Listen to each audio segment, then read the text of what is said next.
Fala galera, e começando o episódio de hoje com um convidado diferente. Já ganhei presente aqui, ó, da equipe de corrida dele. Aqui tem um pequeno spoiler para vocês já se familiarizando com o que esse convidado faz. Já tem troféu que ele ganhou no último final de semana, o capacete de competição. E o convidado de hoje deu uma atrasadinha porque ele estava no plantão, mas espera aí, nosso podcast não fala de medicina. Nosso podcast fala de setor automotivo. Estamos com um médico aqui hoje. O médico é o louco diplomado, né? Então, se de médico, mecânico, piloto, todo mundo tem um pouco, estamos aqui hoje com o Dr. Rui Quintela. É um entusiasta, um saudosista no setor automotivo. É piloto, tem muita história boa para contar. E se você já ficou curioso do que vai rolar nesse podcast, segue o nosso canal e acompanhe na íntegra, que vai ser bacana o que a gente vai falar aqui hoje. Rui, já primeiramente, obrigado do convite, você ter vindo aqui falar um pouquinho das suas histórias com a gente. A gente vai falar a história dos seus projetos, vai falar a história das suas corridas. De medicina nós vamos deixar um pouquinho de lado hoje, porque nós temos história de medicina para falar também, Rui. Com certeza. Não vou nem falar das melhorias que você fez na minha patroa, porque assim, não é o motivo do nosso podcast. Claro que não. Mas nossa história de amizade vai muito longe, há muitos anos, e eu vou compartilhar com o pessoal que segue a gente, que a gente se conheceu no Senai, Rui. Eu era bancário, estávamos lá, eu, você como médico, tínhamos mais o doutor José Ernesto, médico também, e tínhamos um engenheiro que estava fazendo engenharia na USP, que também foi fazer o curso de mecânica à noite como nós, para aprender sobre mecânica automotiva, porque era a nossa paixão, era nosso segundo plano, era nosso hobby. Foi aí que nossas vidas se cruzaram, né, Rui? Graças a Deus. E aí de lá para cá, muita história boa a gente tem para contar junto. Muitos projetos que eu já participei com você, que você sempre está com a gente lá na oficina. Mas, assim, eu também acompanho muito a sua trajetória na corrida, né? Você participa dos clássicos de competição. Fala para a galera um pouquinho disso aí, Rui. Se você quer começar a falar dos clássicos, você quer falar dos projetos, o que você quer falar primeiro? É muita coisa para a gente falar aqui hoje, Rui. Não, mas vamos embora, tá? Foi dada a largada, então vamos lá para a primeira curva, né? Certo? Vamos por etapas, Rui? Exatamente, tá? Bom, eu iniciei na Clássico de Competição em 2009, tá? E essa história foi a seguinte: eu sempre quis correr, mas por questões, vamos dizer, de vida pregressa, meus pais não tinham condição. Eu entrei na faculdade com 17 anos, com 22 já era médico, e aí a vida nos vai levando, né? E quando chegou em 2009, eu já tinha o projeto, nós já tínhamos a Puma, né, a carcaça da Puma, que para o público que não me conhece, eu corro com uma Puma 1971, tá? Tem a replicazinha dela aqui, galera, para quem vai acompanhar o Rui no canal dele, mas tem aqui uma pequena amostra de como é. É exatamente a réplica. A réplica fiel da Puma. Nessa época eu tinha um patrocínio de um óleo, né? Então hoje ela já não tem esse patrocínio, então o layout está diferente. Mudou um pouco o grafismo, né, Rui? Mas a cor é essa. A cor é exatamente a cor do capacete, né, Rui? Exatamente, tá? Então fiz questão de fazer para identificação da Quintelas Racing, né? Que é uma equipe de competição. Então, voltando ao assunto. Em 2009, eu também tenho uma outra tônica comigo, que eu saio numa escola de samba, tá? Então, em sábado de carnaval, eu me senti mal quando à tarde eu estava no hospital infartado, tá? Caramba, Rui. E aí, o que aconteceu? A vida da gente passa como um filme, né? De sábado para domingo, domingo para segunda. Segunda-feira fiz o cateterismo e eu tinha colocado na minha cabeça, se eu saísse dali bem, até o fim do ano eu estaria correndo. Isso foi em fevereiro. Quando eu cheguei em casa de alta do hospital, eu falei para o Fábio, que é meu filho, é meu mecânico, né? Que, aliás, também a história do Senai, o Fábio estava fazendo o curso e eu queria fazer o curso justamente para falar a mesma linguagem, né? Mecânica. Mas o Fábio fez da mesma época, Rui?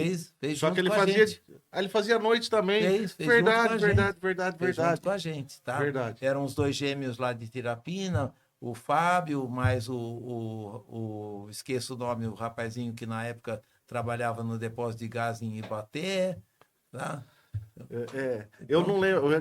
Não vamos falar do tempo, Rui, porque isso aí já faz Não, uns anos, viu? faz, E minha, alguns. minha memória não é muito boa, mas eu. Não é do século passado, mas, Ô, Rui, eu lembro dessa história, que foi quando a gente se conheceu e você tocou agora.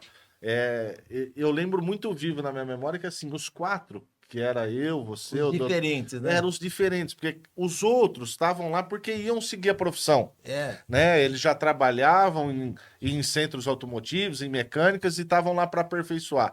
Agora, nós 4 estávamos lá por para entusiastas, conhecimento, para né? conhecimento. A gente queria aprender de mecânica. Quando eu entrei lá, porque eu estava no banco ainda na época, eu entrei lá e falei assim, lógico, né? Eu tenho meu irmão, que era professor, inclusive, né? De mecânica, foi professor, né? No Senai.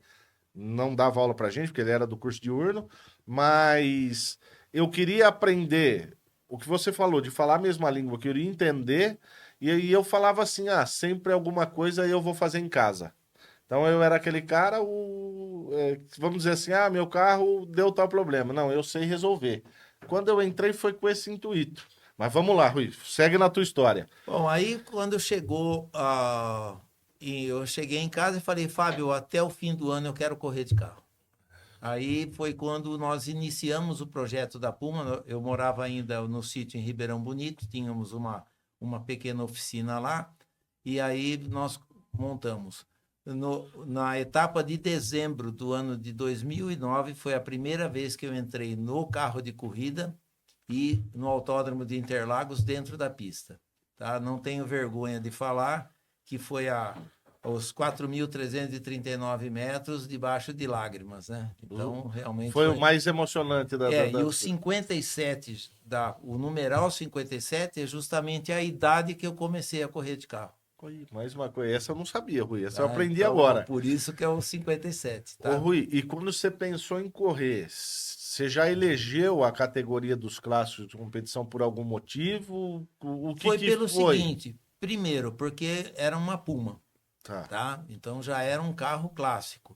E essa categoria, clássicos de competição, na verdade, é semelhante a um rally. Você estipula um tempo, né, para aquele autódromo, que são diversos tempos em diversos autódromos, mas, por exemplo, na categoria de clássicos, para Interlagos são 2:20, 2:15, 2:10 ou 2:05, o tempo de volta, tá? Então, a minha categoria é 2:20, quer dizer, o 4.339 metros são 2 minutos e 20 segundos. Parece que é um tempo enorme, né? Mas não é. Isso dá uma média de 129 km por hora em Interlagos. Por curiosidade, a Puma, com motor 1.800, já foi cronometrado na reta dos boxes 189 km por hora, tá? Ô, Rui, Motor a ar, tá? eu ia te puxar uma pergunta agora exatamente disso aí, e para todo mundo que está assistindo a gente aí, eu não tenho essa informação, você vai compartilhar uma informação bacana com a gente agora. Nessa categoria dos clássicos de competição, qual é a principal regra que se tem para colocar um carro nessa categoria? Existe um limite de preparação nos motores? Não é livre? Como que é isso aí, Rui? Porque, como você já falou agora, é um motor a ar, É. né? Existe alguma regra? Não, esse motor pode ser modificado, ele tem um limite de cavalaria, ele tem alguma restrição de... Os limites são o seguinte, por exemplo, carburado ou injeção livre, tá? Na categoria clássicos, por exemplo, se você colocar turbo, você entra na força livre, também dentro dos clássicos. E carros fabricados abaixo de 1983, Tá. tá?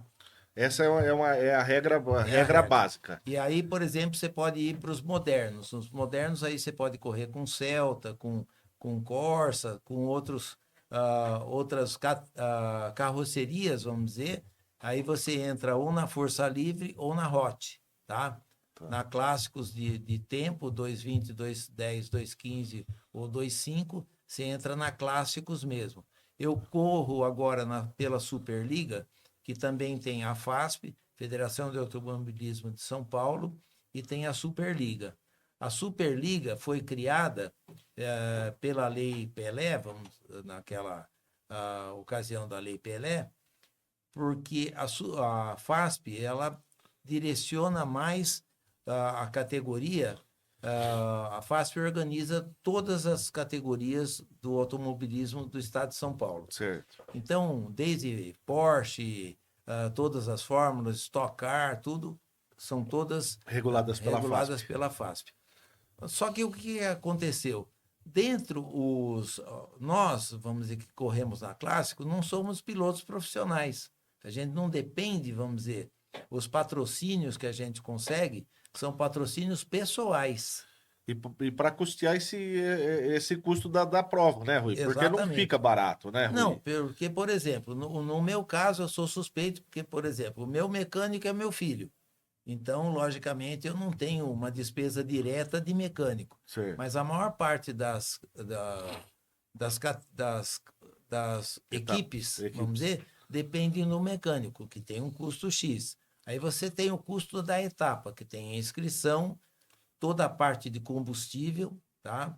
A parte dos insumos, vamos dizer ali, óleo, tudo. Deslocamento até o local né, E a onde vai ser. despesa de pista em si, que você, vamos dizer, o mecânico é o seu preparador. Mas, por exemplo, ele cobra para ficar estar lá lá no autódromo, né? Então, tudo isso você tem que ter e você tem um custo. Infelizmente não é um hobby barato, né, Rui? Não, Hoje para você é um hobby, né, Rui? é um hobby. Você leva como um hobby, né? E na verdade, vamos dizer, eu apelido que é o meu psiquiatra. Né? Tá? Então, em vez de eu ficar num divã, eu fico.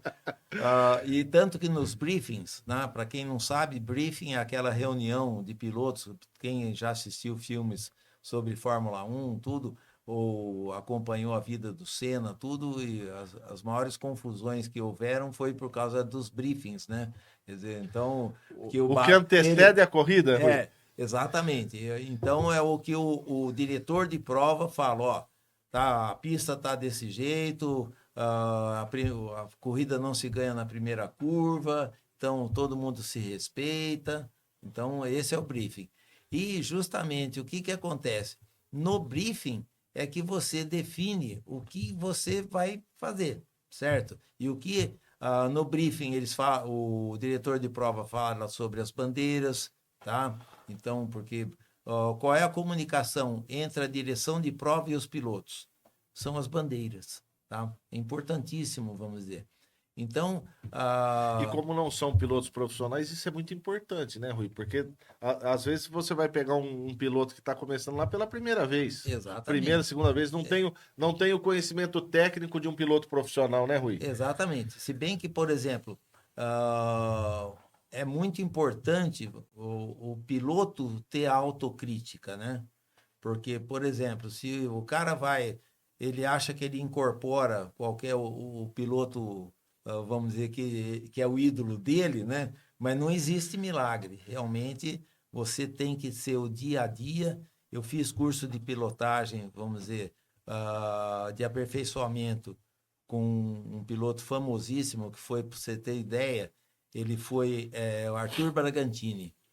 Ele foi campeão da Fórmula Ford, ele ganhou as 14 etapas. Caramba! Tá? Arthur Bragantini.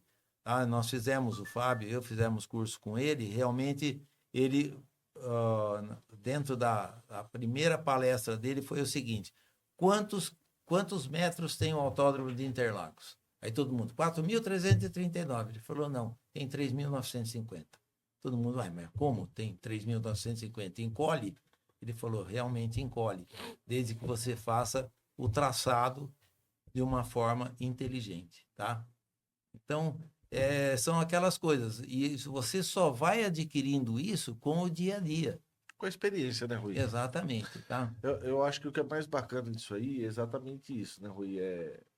você tá levando para um hobby, mas ao mesmo tempo você acaba se profissionalizando um pouco, né? É, justamente por isso. Você acaba aprendendo as técnicas, né, de pilotagem e tudo mais. Por mais que você faça cursos, treinamentos e tudo mais, só a prática que vai te levar à, à perfeição ou quase perto dela. E falando dessa prática, no domingo agora, você competiu, né? Competi no Autódromo de Piracicaba, que chama-se ECPA, né? É a sigla de Esporte Clube Piracicabano de Automobilismo, e nós lá chegamos e Tá, ficamos tá em até terceiro aqui, colocado. tá até aqui o troféu que você está compartilhando com a gente. Fala um pouquinho de como que foi aí essa etapa, Rui. Essa etapa foi muito boa. O sábado foi o treino de classificatório foi às 8 horas da manhã. Nós tivemos duas baterias. As baterias são 12 voltas, tá? Cada bateria. Não tem, logicamente, abastecimento, porque nem dá tempo. E realmente é muito emocionante. Tinha Passat, tinha Voyage, tinha a Escort, tinha um carro da Honda. Então, foi Fusca tem também, né, Rui? Eu já Fusca. achei. Fusca nessa etapa teve um só, Tinha um tá? só. Teve um só. Eu já vi Agora, Fusca por falar correndo em também. Fusca, por exemplo, a penúltima etapa da Superliga, nós colocamos 72 carros alinhados em Interlagos. Foi o Caramba, Rui. recorde de Interlagos em termos de grid, tá? Na- Da, não só da Superliga, tá? Nunca foram colocados tantos carros. ah, Então é um esporte que vem crescendo também, Rui. Vem tendo mais adeptos. Bem, justamente o que a Superliga fez, voltando àquele assunto entre FASP e Superliga, foi o seguinte: a Superliga veio com o seguinte intuito: o espetáculo são os pilotos, tá? Então, eles investem no piloto, tá? Então, o custo da etapa é mais barato. Por exemplo, pneu de alto centro, não pode Yokohama nem Neova, tá? Então, São pneus comuns do dia a dia, comuns Rui? É do dia a isso? dia, exatamente, tá? Então, para quê? Para baratear o custo para o piloto. Por exemplo, o capacete, ele é homologado. O uso de rãs é obrigatório. O macacão, revestido de Nomex, tá? Os bancos são homologados também. Só que, por exemplo, a FASP exige 5 anos De de validade validade. dos equipamentos. É. A Superliga, não. O rapaz que faz a vistoria, ele verifica o estado do banco, se o banco está bem preso, se o cinto está bem preso, tudo. Não importa se ele está fora da Da validade, validade. mas a função dele está sendo cumprida, né? Tá. Então, isso também é um barateamento de É custo. uma regra mais maleável. Então, Exatamente. assim dizendo, Rui. Dentro da segurança, quer dizer, você não entra se você não estiver todo equipado, com a vistoria feita, tá? Com a sua pulseira de piloto, tá? Vamos dizer que é feita em cada etapa, você preenche a sua inscrição, tem umas regras, tá? Você é obrigado a assinar a súmula, certo? Então, você é Que você autorizado. concorda com aquelas regras. Exatamente. Normal isso, né? Então, isso daí é como tudo que é combinado não é enganado, né? Quer dizer, então, Combinado não é caro, né, Rui? exatamente, tá?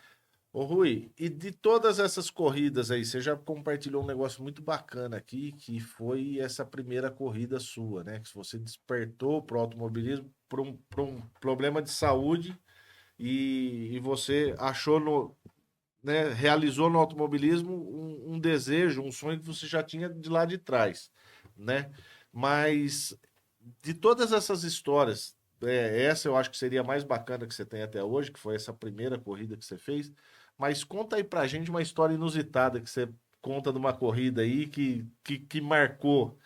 Uma história engraçada, talvez, que você tem aí na corrida. Bom, uma história engraçadíssima é o seguinte: quando você termina a corrida, você vai para um parque fechado, né? Então, todos os carros vão para aquele parque. E aí, quando eu cheguei, o mecânico chegou, ele abriu o capô, falou, para, desliga, você tá sem correia. Eu falei, como tô sem correia? Em que volta você perdeu a correia? Aí eu falei, bom, eu passei em cima de uma correia na sexta volta. Quer dizer, então, eu fiz 6 voltas sem correia, certo? O motor não deu problema, talvez graças a esse óleo que eu era Você patrocinado, usava. tá? Que eu usava, era um óleo com uma viscosidade maravilhosa, era um óleo fino, então, e realmente o motor, nós desmontamos depois, tinha riscado um pistão só. Quer dizer, o motor não travou. Você concluiu a prova? Concluí a prova sem correia, com motor a ar, que é importantíssima a correia, porque justamente é a refrigeração do motor, né? Que a ventoinha é tocada Pela correia, pela né? correia do alternador, né? E justamente essa foi uma das coisas também. Outra etapa, eu cheguei, estava vindo pela reta dos boxes, tudo, e eu errei a marcha, o motor subiu de giro, acho que foi para 7.000 e pouco, eu só escutei o pá! Aí foi a biela, o bloco do motor tá lá como uma mesa na oficina. Então, Virou um adereço, Rui. virou um adereço. Um adereço um símbolo para contar essa história. Exatamente. Sempre que alguém vê aquela mesa lá, você fala assim, não, mas isso nessa corrida estourou assim, assim, assim. Exatamente. Sempre tem a resenha, né? Eu acho que o importante das corridas são as resenhas, né? São as histórias, né, Rui? É. O que se viveu. E assim, eu acho que para quem tá assistindo a gente também, Rui, você falou outra coisa que talvez a pessoa que tá lá também tenha vontade de fazer isso. E aí foi o que você falou, é uma terapia. Você achou uma terapia. Eu acho que quando você tá correndo lá. Eu não penso em absolutamente nada. Eu penso Você desliga o mundo aqui fora. Exatamente. E o que é a grande vantagem? Pelo menos no meu caso, eu não corro contra ninguém. Eu corro contra eu próprio. Entendeu? Eu tento melhorar o meu tempo em cada volta. Aí nós temos um amigo em comum, o Tony. Tony. Um abraço, Tony. O Tony fazia a Rally. O Tony e o Júnior, né? Um belo navegador, né, o Tony, né? As Excelente. histórias, E piloto também. As viu? histórias que eu sei do Tony diz que ele é um ótimo navegador, né? E piloto também. Bom, aí um dia eu tava desanimado, falei, Tony, eu acho que eu vou montar um carro de arrancada. Ele falou, Rui, hoje em dia a arrancada está muito caro. Isso faz tempo que nós conversamos. E a arrancada, você errou uma marcha, acabou. Então você já pode desistir. Agora, no circuito, você tem 12 voltas. Você errou uma curva, você vai e você consegue recuperar. Você consegue recuperar e muitas vezes, por causa daquele seu erro, você consegue melhorar muito. Outra coisa, por exemplo, um carro, não adianta você ter um canhão se ele não faz bem curva. Certo? Tem que ser um conjunto, né, Rui? Então, aí o que acontece? Muitas vezes, com o motor a ar um pouco menos potente, por exemplo, nós conseguimos extrair 124 cavalos desse motor, tá? Como, vamos dizer, conhecimento, um motor de Brasília, que seria um motor 1600, um dos mais fortes, ou do SP2 1700, ou do Macombi 1700, são 65 cavalos. Quase mais que o dobro, né? Quer dizer, então a gente conseguiu... Bastante coisa. Quase o dobro, né? 65 dá 130, né? Então 124. Isso no dinamômetro, tá? Então, o que acontece? Muitas vezes você perde na reta dos boxes ou na reta oposta, mas em compensação você faz o miolo muito melhor. E aí você consegue ultrapassar carros mais potentes no miolo. Porque Interlagos são 11 curvas, tá? 6 para a direita e 5 para a esquerda, tá? Então, vamos dizer, você consegue, e muitas vezes você consegue ultrapassar um sujeito no S do Senna e depois ele não consegue te alcançar na reta oposta porque você já saiu melhor. Já abriu vantagem. Exatamente. Mas aí, então, assim, ó, para quem tá vendo a gente, você indicaria essa terapia, Rui? Agora eu pergunto como médico, como entusiasta ou como piloto. Você receitaria? Totalmente, tá? Assina embaixo e Você carimba daria ainda. essa receita? Daria, Você daria essa prescrição médica? com Hã? certeza. Então aí, para quem está assistindo a gente, tem a depressão, tem a ansiedade, síndrome do pânico, o que mais, Rui, que dá para Ah, esse... Tudo que você tiver aí, com- transtorno bipolar, tudo. compre um carro antigo e vá para clássicos de competição e comece a correr. Bom, Faça um curso de piloto, né, Rui? é. E arrume uma equipe e comece a correr.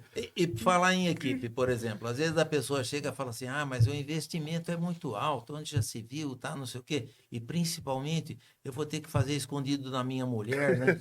Então, As, mu- As mulheres, Rui, nunca podem saber o preço das coisas. Diz que não. quando os homens morrem, você já escutou isso também, Rui, tenho certeza. Diz que quando os homens morrem, se as mulheres saírem vendendo nossos projetos ou as nossas coisas pelo preço que a gente fala que a gente paga, diz que vai ter um monte de comprador na porta, porque Vai, com nunca elas certeza. sabem o valor Não, de real. jeito É, nenhum. Tem um amigo meu que fala assim, ó, sempre a gente ganha alguma coisa, né, Rui? quando você for falar o preço para sua mulher, no mínimo divide pelo meio. No mínimo. Essa é a receita, Rui? É. Olha lá, para quem está assistindo, mais uma dica médica. Quando for contar o preço do que você gastou no seu carro para sua mulher, corte pela metade. Ah, e tem um ídolo meu que é o Silvio Santos, sabe? Eu admiro o Silvio Santos. E ele, numa palestra que ele dava assim no fim do ano, que ele reunia os funcionários, ele falava assim, uma delas tá até gravado isso. Ele falava assim: se você tiver uma boa ideia, não comente com a sua mulher, porque ela vai falar que não vai dar certo. Tá, então. É, eu falo assim, Rui, esse negócio de carro, projeto, ideia de carro, é curioso quando todo mundo fala da mulher, cara. A maioria das pessoas. Tem mulheres, lógico, que apoiam o A projeto, né? sua é uma, a minha é outra, tá? Elas apoiam demais. Mas assim, todo mundo, ninguém conta a realidade dos Não, fatos. é. Porque eu acho que não é nem porque não dá certo. Eu acho que cria-se uma, né, é, uma barreira, não sei, talvez, você falar a realidade. Sei se é um costume que se criou também no meio. Mas Com todo respeito, as mulheres elas são talvez um pouco mais práticas que a gente, tá? E os objetivos delas são diferentes são também. completamente diferentes. Por exemplo, um exemplo, tem mulher que tem 30 pares de sapato. Aí é casada com um cara que às vezes tem 4. Mas ele está feliz com os 4. E ela, E não sei se está feliz com os 40, ela né? precisa comprar mais um sempre, né, Rui? Não é verdade? Eu acho que são prioridades, Rui, diferentes, né? E aí é o que eu falo. E aí acho que é a característica, né? O menino sempre, desde pequeno, é o carrinho, né? É. Ele tira as rodinhas, quer pintar, sempre desde pequeno o menino é incentivado a isso. E acho que para as mulheres, né? Lógico que tem as exceções, porque tem mulher na arrancada, tem mulher na corrida, Tem. tem mulheres que fazem projetos maravilhosos aí, tem mulheres que são mecânicas, né? Tem. Tão no meio, né, Rui? Mas assim, a maioria das mulheres, talvez você falar assim que gastou, sei lá, X para turbinar um carro, você fala assim, você é louco, você trocava de carro com esse dinheiro. Exatamente, Então acho que o pessoal não comenta por causa disso, né, Rui? Ó, eu vou contar uma história pessoal, por exemplo. Um dos primeiros projetos nossos, vamos dizer, eu digo nossos porque foi a família estava envolvida, foi uma caminhonete 1929, uma Fordinha 29.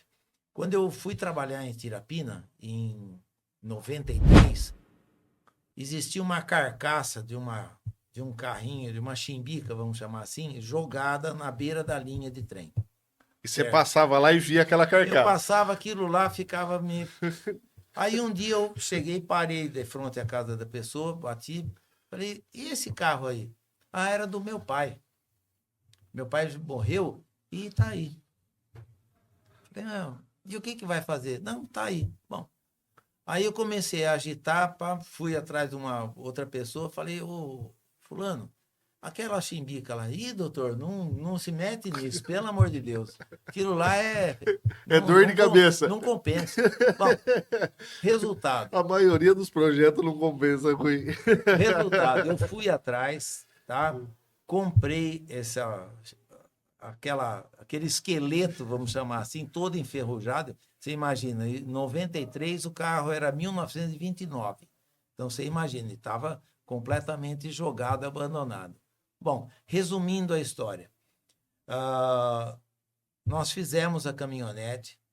Agora, sábado, vai ser o 26º encontro de picapes em Águas de São Pedro. Exatamente. Tá?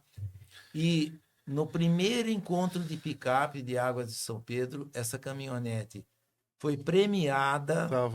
Estava lá na porta de entrada do Clube da Picape. Olha que história, Rui. Então, eu tenho essa história. E essa caminhonete, vamos dizer, ela hoje, não sei se hoje ainda está. Quem comprou de mim foi o dono da Casa Santa Luzia, um mercado top, vamos dizer, um mercado assim, só de produtos importados, ali no Jardim Paulistano, perto do Clube Paulistano, em São Paulo, ali a Doc Lobo, Paulista, tudo ali. E esse sujeito comprou, porque o avô dele começou esse mercado em 1930 e poucos. E tinha caminhonete. Tinha caminhonete. Então ele comprou durante bastante tempo, não sei se ainda está lá, ficava dentro do saguão desse Casa Santa Luzia. Olha, para quem assiste a gente, se conhece a Casa Santa Luzia e se sabe se essa caminhonete está lá, comenta aqui embaixo. Vai ser legal a gente saber, Rui. Como esse podcast vai chegar longe, talvez chegue em algum conhecido aí do dono do Mercado Santa Luzia. Se ele tiver com a caminhonete ainda, nós vamos saber. Com certeza, tá? Ô, Rui, já que você falou de um projeto aí agora, eu tive o prazer de participar de alguns projetos seus. E os seus projetos são meio assim, igual esse que você contou. Você acha uma carcaça, acha uma coisa, você idealiza aquilo e faz acontecer. O prazer de fazer é o que me deixa contente. Depois você não faz questão de ficar, Rui? Não, pelo seguinte... Você quer partir para outro? Eu quero partir para outro, sempre assim. Tá? Porque, não... por exemplo, você já imaginou um pintor que só pintasse um quadro? Ou um artista que só fizesse uma escultura, uma só? Então você não se apega, Rui?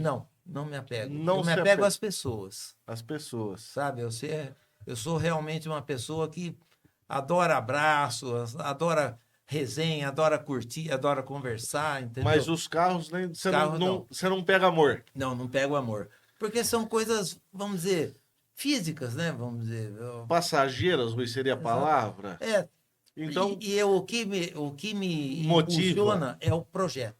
É sempre estar fazendo um novo, Rui. Por exemplo, você citou nesse projeto, né?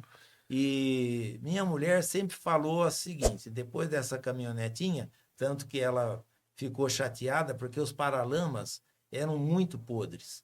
Aí o que eu consegui? Eu consegui em São Bernardo um sujeito que estava fazendo uns paralamas de fibra. Então era a única coisa que ficou não original. Era os paralamas. Era os paralamas. E a minha mulher falava assim: onde já se viu? Paralama é de fibra. Só que o conjunto ficou perfeito, né? Sabe? Então, foi premiado. Era um detalhe que não mudava. Passava despercebido, vamos dizer, e como, vamos dizer, foi premiada. Bom, aí houveram alguns outros projetos e ela falava assim, esse projeto não ficou legal. Bom, e aí surge o Juquinha, que é uma pessoa conhecida aqui em São Carlos, um entusiasta de carros antigos, tudo, tá? Ele é um engenheiro e que gosta muito de antiguidades, desde automóveis até objetos de arte, decoração. Bom, e eu, na época, tinha uma carcaça de um Interlagos. Para quem não sabe, o Interlagos era um carro nacional, em fibra de vidro, foram fabricados 684 só entre os 3 modelos. Rui, sem te cortar, o que eu acho legal de você é isso aí, cara. Você tem umas informações e umas precisão desses carros. Cara, e é muito gostoso conversar com você, mas, cara, do que nós vamos passar nesse podcast aqui não é 1% de todas essas histórias suas. Mas o que eu acho legal de você, eu vou falar você, eu não vou te chamar claro, de senhor. você, pô. É isso aí, cara. Você sabe até quantos carros foi feito. Sempre que a gente conversa alguma coisa, você sempre dá uma história. Não, porque eu sei. A gente já falou de Tony Bianco, Cus Bianco, já falamos vários, né? De É, vários. Mas olha isso aí. Eu não tinha essa informação aí. é. 684 carros. 684 carros, entre Interlagos, a Berlinetta e o conversível, tá? Então eu tinha um Interlagos. E aí E essa fábrica era em São Paulo, Rui? era em São Paulo, chamava Willys Overland do Brasil, tá? Que depois a Willys acabou e virou a Ford. Certo. Tá? A Willys Overland fabricava a A F-75, era da Willys, tá? o A Jeep, Rural, o Jeep, tá? O Jeep da Ford, que depois virou Ford, né? Mas começou o Jeep como Willys, né? É. Bom, então o que aconteceu? Eu tinha esse Interlagos e um dia fui à casa do Juquinha e vi um charuto de fibra. O que é um charuto? É um carro, vamos dizer, de corrida dos anos 27, 30, tudo. Juquinha, e esse? Ah, não, eu vou dar para o meu sobrinho. Bom, tudo bem. O tempo passou, tudo. Juquinha chega e fala assim, Rui, e o Interlagos, você não vende? Eu falei, posso vender. Eu falei, aquele charuto está com você ainda? Eu dei para o meu sobrinho, mas ele não se interessou. Eu falei, vamos trocar? Mas quanto eu te dou de volta? Eu falei, não, eu quero elas por elas. Você não dá, eu não dou, vamos trocar. Bom, fizemos essa troca, tá? E eu fui fazendo. Bom, ele só tinha a parte de fibra de vidro. Era só o charuto de uma réplica da Bugatti, 1927. Esse foi o projeto que eu participei, viu, galera? T35. Bom, aí nós começamos a desenvolver chassi, a motorização foi um dos... era motor AR, que era uma réplica, né? Que a Bugatti original é motor C, em 1927, 6 cilindros em linha, turbo alimentado. Gente, 1927. Imagina Turbo alimentado, tá? E esse carro, na época, se tornou imbatível. Ettore Bugatti foi o primeiro que desenvolveu rodas de liga leve em 1927. E elas não deram certo porque você imagina um tambor de freio de mais ou menos umas 20 polegadas de diâmetro. Porque naquela época não existia nem freio a disco, né? Não existia, era feio avarão e tambor. Tá? E tambor. E aí o que acontecia? Durante a corrida, aquecia, derretia a roda quebrava. Tá? Caramba! Então não deu certo para a corrida, porque ele queria um carro leve, certo? Para justamente alcançar uma velocidade. Naquela época, esse carro deu 145 quilômetros por hora, com um pneuzinho que parecia pneu de bicicleta. Tá? Rodinha raiada, pneuzinho parecido com o de bicicleta. Então, na verdade, o projeto da Bugatti, a Bugatti era um carro de corrida, então. Foi projetado para ser um carro de corrida. Era um carro de corrida. Portanto, que ele era 2 lugares apenas, tá? Ele era o tanque era pressurizado, tinha uma série de alavancas, a alavanca de câmbio era externa, a alavanca de freio era externa também, tá? E era turboalimentado. Caramba! Tá? E a traseira dela era chamada boat tail, né? Traseira de barco, justamente por causa de uma suposta aerodinâmica. Outra coisa característica, ela era feita em alumínio, toda feita com rebites, como eram os aviões daquela época. Tá? E esse Ettore Bugatti, vamos dizer, ele era um cara à frente do tempo. à frente do tempo, tá? E aí, voltando ao assunto da nossa réplica, e nós fomos fazendo. Nesse inteirinho, conheci um rapaz, eu chamo de rapaz, né? É o Tony, o Toninho Mil Sons. Tá? Toninho, ó, queremos você aqui. Se a gente contar também as histórias do Toninho, o Rui tem.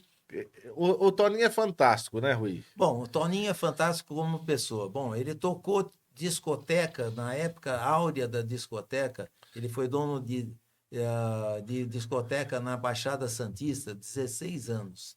Ele é técnico de som. O filho dele é técnico de luz do Maná, da Beyoncé, tudo. Ele mora nos Estados Unidos, o filho dele, tá? E só que a gente brinca que ele é o mestre dos polímeros, tá?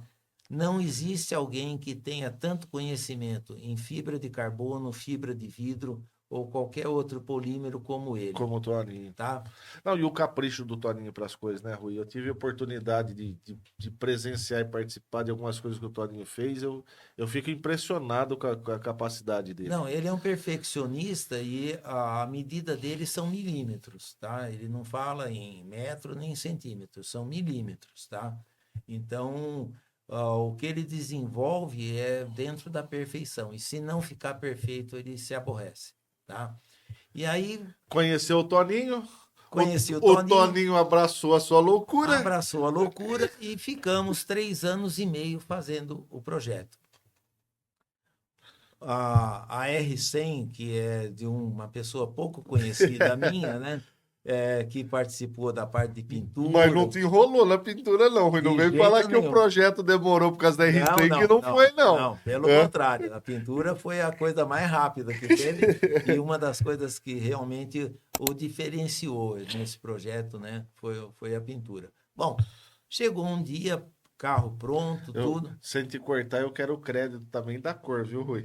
Porque quem te sugeriu a cor fui eu. Foi. Então o crédito da cor também é meu. Bugatti Blue. É. A cor é exatamente Fica- da Bugatti. eu não vou falar pra galera o que azul que é, mas eu vou falar que foi desenvolvido, Rui. Exatamente, e foi mesmo, né? Porque realmente a cor não existia em catálogo. Catálogos, né? Não. Bom, aí carro pronto, tudo, minha mulher chega na oficina e fala, nossa, que carro lindo. De quem é? Falei, é meu. Ela, como? É meu. Ela não sabia de Não nada até sabia de então, nada. Rui. Nada, Não, mas nada. nunca passou pela cabeça. Nada. Foi um projeto assim, As escondidas. totalmente às escondidas. Aí, o que me deixou mais Só não contente... fala pra ela quando você gastou, Rui. Não, isso é... Aí ela chegou e falou assim, ó, agora você fez um carro digno de exposição. Essa você caprichou. E aí, Isso daí, sabe, foi uma coisa que maravilhosa, porque todas as pessoas envolvidas, inclusive você, sabe, foi um elogio para toda a equipe. sim, né? com certeza. A gente postou nas páginas da oficina, né? Algumas coisas desse projeto. Eu tive a oportunidade no ano passado, você estava lá em Água de São Pedro também. E assim, Rui, o que é legal, independente da amizade que a gente tem e tudo mais, mas assim, quando você faz parte de um projeto desse aí, você vê as pessoas em volta comentando na internet, falar, puta, como ficou bonito, tal, que legal, a pintura ficou muito boa. Então, assim, isso é gratificante para mim, pra gente também, né, Rui? Totalmente. E aí é o que eu falo, aí você, né, uma pessoa que não sabia do projeto e ver aquilo lá e você escutar um feedback desse aí, é muito gratificante, né? É, algumas pessoas, né, que a gente conversa sempre e outros convidados que passaram por aqui, a gente falou disso também. Esse ramo nosso, Rui, muitas das vezes as pessoas que estão envolvidas não é só pelo dinheiro, move uma paixão nisso aqui, né? Eu falo assim, o cara para estar numa oficina hoje, ele tem que gostar daquilo lá, né? Seja ele o mecânico, o funileiro, o eletricista. Cara, se o cara não tiver paixão no que ele faz, assim como na medicina, né, Rui? Frustra, né? Se o cara não tiver paixão naquilo lá, ele não dá certo, porque assim, a oficina é um negócio complicado, né, Rui? Muito, muito. Você agradar o ser humano hoje é complicadíssimo. tá? Eu, por exemplo, eu fazia cirurgia plástica, eu me aposentei da cirurgia plástica faz 2 anos, né? Justamente porque se tornou uma coisa, às vezes, que você dava tudo de si, mas, O sabe, resultado, às vezes, não sabe? Aí a pessoa fala, mas podia ter ficado melhor. por causa do mais, aí eu pensei, não, peraí. E você, como dono de funilaria, né, vivendo nesse momento, vamos dizer, você também deve, às vezes, chegar e coçar a cabeça, né? Tirar o boné e ficar coçando a cabeça, né? É complicado, Rui. É complicado. Mas aí você deu um spoiler aí agora. Eu tô achando que essa Bugatti vai ser vendida e vem projeto novo por aí. Tem projeto novo? Hã? Tem alguma Tem coisinha em coisas, andamento. tem coisas maquinando nessa sua cabeça? Tem, nunca Hã? para, né? Existem loucuras que estão passando. Estão. Você está aumentando, você está querendo aumentar a dose da sua receita Tem alguma antes. coisa realmente na papeleta, vamos chamar assim. Por exemplo, nós desenvolvemos, Toninho e eu, desenvolvemos uma réplica de uma bomba de combustível de 1920, que é a Já, chamada bomba coqueiro, já vi alguma coisa disso aí também, Rui. tá? Então, realmente, Isso aí projeto seu e do Toninho, né, Rui? exatamente. Eu Pro- tive a ideia, Copiaram o projeto, é, teve a ideia, copiou o projeto e tá replicando. então, estamos replicando, já vendemos a primeira bomba, tá? Legal. Aqui para São Carlos mesmo, tá? A pessoa colocou na sala dele, tá? Tá lá no Dama, tá? Então, O aderência é aquilo lá, é igual o pistão na mesa, né, Rui? O cara que gosta, ele sempre quer alguma coisa pra enfeitar a e garagem, foi enfeitar. interessante que a bomba é da Texaco e essa pessoa, ela é torcedora do Flamengo. E o A Flamengo cor vermelho e preta, né? vermelho e preta, e o Flamengo é patrocinado, se não me engano, alguma coisa pela Texaco, tem alguma ligação. Tanto que ele fez questão que a bomba fosse Texaco, Pra por ficar causa, nas cores do porque time do ele é coração. flamenguista roxo mesmo. Então, Então, eu tô achando, Rui, que você já falou que não se apega aos projetos, mas essa sua cabeça, as tuas idealizações às vezes me preocupam, Rui. Hã? Você, eu tenho medo do que você, aonde você andou passando, que você viu coisa parada, porque assim, as histórias que você já me contou também, que você tem uma história legal de uma carretinha Carmanguia. tenho, Que tenho. você deve ter achado ela em algum lugar aí também. Essa carretinha Carmanguia, ela estava jogada dentro de um quintal em Ribeirão, em Tirapina, e era de um dentista, e esse dentista faleceu, e a família, vamos dizer, doutor, tá lá, era do meu pai, o senhor era muito amigo dele, Que ano ela é, Rui? 69, 69. 69.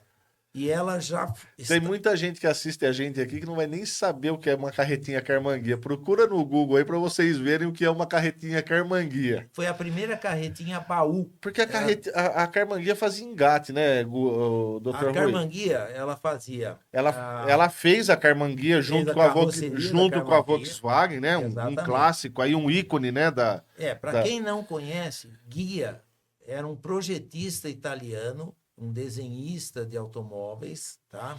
Italiano. Que projetou Del Rey Guia e tudo mais, não é isso, Rui? Exatamente, ele assinou o projeto, mas assinou outros projetos lá de carros esportivos na Itália, tá? E aí a Volks convidou, e depois, quando se formou a Auto Auto Latina, Latina, ele fez o Del ele Rey e fez o tudo mais. Del Rey, Del Rey Escort Guia, acho que tinha Escort também. Guia, a perua Del Rey, né, também, tá? A Belina. Belina Guia. Belina. Não, acho que já era Del Rey Perua mesmo o Já era nome. Del Rey perua. Mas conta da carretinha. A carretinha, porque assim, pra mim, quando eu vi ela, quando eu tive a oportunidade de ver, eu nunca tinha visto uma carretinha baú com a roda pequena. Ela não tinha uma roda de automóvel, era Não, uma era uma roda roda Aro 10. Aro 10. Aro 10. Era como se fosse pneu de lambreta. Quem não sabe, lambreta. Ó, é outra história, Rui. Para de contar isso, para de puxar a história. Que é, Vamos falar da senta que lá carretinha. vem história, né? Igual, Se a gente for ficar falando aqui de entusiasta de coisa antiga, você é uma enciclopédia, Rui. sabe? Bom, aí o resultado, comprei essa carretinha, certo? Aí depois trocamos por roda aro 13 para ficar mais viável. E essa carretinha, vamos dizer, ela já está em dourado, que foi colocada, feita uma troca de um outro projeto que está sendo feito, que é uma C14 com motor 6 cilindros canavieiro, tá? E que vai ser uma plataforma para puxar os nossos carros. O Tá? Rui, então assim, ó, o Rui, além dos projetos, todo o negócio dele é barganha, vocês já viram, né? Para quem tá assistindo a gente aí, ó, chama o Rui no Instagram aí que ele é o homem da barganha, ele é o homem da troca. Fazer troca de projeto é com você mesmo, Rui. Porque é aquela coisa, muitas vezes a coisa que menos se tem hoje é dinheiro, certo? E o que é, você vê, por exemplo, para quem não sabe, por que vem o termo salário? O salário em si, a moeda antigamente de negócios era o sal. Então as pessoas trocavam, vamos dizer, as coisas pelo sal. Então daí que vem a palavra salário, né? Tá? Então você vê, isso é dos tempos antigos, E bem, você traz até dos hoje. fenícios, essas coisas. Né? Viu, eu costumo brincar, Rui, que eu falo assim, você turbinou a minha esposa, eu costumo brincar com meus amigos, que eu falo que sempre que o pessoal fala, não, eu troquei com o Rui em serviço. Mas é mentira isso aí. Só que tem muito amigo meu que acredita nisso aí. Ô, Rui, eu queria agradecer a sua participação aqui com a gente. Se a gente ficasse aqui hoje falando, contando história, batendo papo, fazendo resenha, que é o nosso intuito e nosso propósito nesse podcast, a gente ficaria aqui 2, 3 horas, acho que uma tarde inteira, um dia inteiro, quiçá, talvez mais de um dia, né? A gente tem história, e eu acho que você pode voltar aqui, vai ser sempre muito bem-vindo para contar essas histórias, mas eu acho que a principal mensagem que eu acho que eu queria passar aqui hoje nesse episódio é desses contrapontos que o ramo automotivo, o setor automotivo faz e traz para a vida das pessoas, né? Que a gente pode falar, você vê não só a tua profissão, né, ser médico, mas como ela liga as pessoas, né, junta as pessoas de diferentes gerações, né? Ela junta gerações, é, é, como é um ramo, um setor mágico, né, Rui? Porque O assim, automóvel em si, principalmente o antigo mobilismo, ele, ele agrega muita gente, sim, sabe? A gente vê, por exemplo, em encontros de carros antigos, você vê gerações. famílias, né, Rui? Você vê o avô dizendo pro neto, que às vezes tem 5, 6 anos, ó, o vovô teve aquele carro ali, certo? Ô, Rui, Ah, era igual, mas não era dessa cor, tá? Então, e aí o neto chega, fica não sabe nem olhando. do que tá falando, né, Rui? Mas, É, mas acaba aprendendo com a experiência do mais velho, né? Eu tenho uma passagem com uns amigos meus que sempre que estão, né, que conhecem o meu pai falava assim, meu pai sempre falou, desde os meus 18 anos que eu comecei a mexer em carro, que eu nem era do ramo, eu estava no banco ainda, eu rebaixava carro. E meu pai veio de oficina, né? Meu pai trabalhou muitos anos em concessionária, trabalhou na fábrica de tratores, né? Participou muito do projeto do Jeep Javali, na do antiga, Javali na na CBT, extinta CBT CBT. daqui de São Carlos, né? Mas meu pai tem uma história e ele brinca que ele fala assim, pô, o engenheiro estudou tanto para projetar isso aí e sem em 10 minutos quer cortar as bolas e rebaixar, né? O Meu pai engenheiro, falava a o, mesma o coisa. engenheiro estudou tanto para motor e tal, não sei o que, e você quer ir lá comprar um kit turbo e colocar aí e achar que vai dar certo. Então, assim, essas histórias, assim, ele com a experiência dele, né, de uma certa forma apoiava, mas assim, por ser, eu falo hoje no termo da galera da internet aí, é o Zé Frizinho, né? O carro é original, não mexe no original, É. né? Mas acaba juntando, né, Rui? E fica história para contar, a história é boa, como você tem história na corrida também. É, é, são sempre histórias para contar, né? E aí, Rui, para também que ficou para trás, a gente já falou do troféu, falou da réplica da Puma, mas eu queria que você falasse do teu capacete. Porque teu capacete também, eu pude reparar aqui que ele tem algumas assinaturas que foram histórias na sua vida também, de pessoas que passaram aí, que você acabou conhecendo. Mostra pra galera aí o capacete do Rui Quintela. Por exemplo, esse daqui é o Salu numeral 55 da Fórmula Truck, tá? Um Legal. cara assim espetacular, ele é dono da Odapel. Odapel é uma das equipes mais ponteiras da Fórmula Truck. Legal. Aqui, Djalma Fogaça, o caipira, o monstro, caipira voador, que era o apelido dele. E aqui Fabinho Fogaça, que é filho do Djalma Fogaça, piloto espetacular, 33 anos. Para quem não acompanha a Fórmula Truck, a equipe dos Fogaça, ela é a menor equipe da Fórmula Truck, eles que desenvolvem os motores e todo o carro, tá? Ô Rui, eu sempre faço uma pergunta aqui para fechar. Todo mundo que assiste a gente pergunta qual carro que o nosso convidado dirige e se tem algum motivo. Ou se você tem um carro comum no dia a dia e tem o projeto. Eu acho que no seu caso, você responde, vai. Bom, o meu carro do dia a dia é uma Montana, tá? E por que a Montana? Porque eu sempre ando sozinho. E outra coisa, a caçamba da Montana, por exemplo, a GM que depois me pague alguma coisa, né? É a maior... Boa ideia, você tá me dando ideia, hein, Rui? É a maior caçamba. GM patrocina a gente aqui. A maior caçamba. Tanto que a Montana, as mais antigas, né? Essa nova agora, por ser cabine dupla, não tem a mesma capacidade. É a única caçamba que cabe uma motocicleta com a porta fechada. Então, na verdade, você usa muito, além de andar sozinho, você usa a parte da carroceria. Eu não vou nem falar pra galera por causa dessas coisas que você carrega, né, Rui? Você vai passando, vê uma coisa abandonada, você fala, opa, vou levar. Para você ter ideia, por exemplo, agora no sábado nós fomos para Piracicaba, o Fábio e eu, né, mecânico e eu, nós levamos as 4 rodas sobressalentes da Puma, 2 caixas de ferramenta, o banner da Macaco, tudo puxando uma carretinha com a Puma. Quer dizer, então... A Montana é 1001 utilidades, então. Exatamente.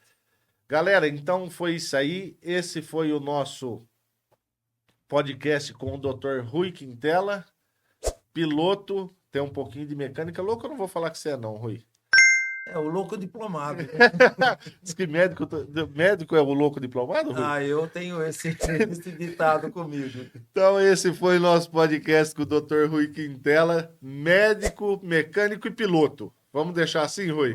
Vamos sim. E um cara aficionado por automobilismo e projetos.